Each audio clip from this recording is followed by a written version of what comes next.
আপনি যেখানেই থাকুন না কেন, দিন শেষে নিজের বাসার মতো শান্তি আপনি আর কোথাও পাবেন না। আর নিজের এই শান্তির বাসাটাই আমাকে ছেড়ে চলে যেতে হচ্ছে। ভাবতেই খুব খারাপ লাগছে।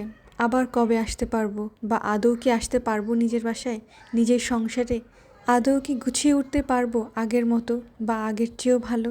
সব কিছু কি যেমন রেখে যাচ্ছি তেমন থাকবে? আসলে সংসার যেমনই হোক, সংসারের প্রত্যেকটা জিনিসের উপর যখন মায়া লেগে যায়, তখন সেটা ছেড়ে থাকা যায় না। একটা সময় যখন মায়ের বাসায় ছিলাম, তখন চিন্তাই করি নাই নিজের সংসার হবে, নিজের সংসারের প্রতি এত মায়া কাজ করবে। আমার আম্মুকে দেখেছি সেই ছোটবেলা থেকেই, যেখানেই যাক, যেই প্রয়োজনেই যাক, কখন সে নিজের বাসায় আসবে সে চিন্তায় থাকে।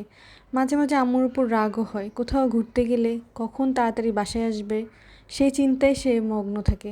আবার আরেক সমস্যা, আম্মুর নাকি কোথাও গেলে রাতে ঠিকমতো ঘুম হয় না, স্বস্তি পায় না যতক্ষণ না বাসায় আসে।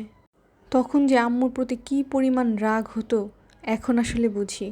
নিজের ছোট থেকে বড় হওয়া একসময় সেই প্রিয় বাসাটাও অস্বস্তির মতো লাগে, কখন নিজের বাসায় আসবো।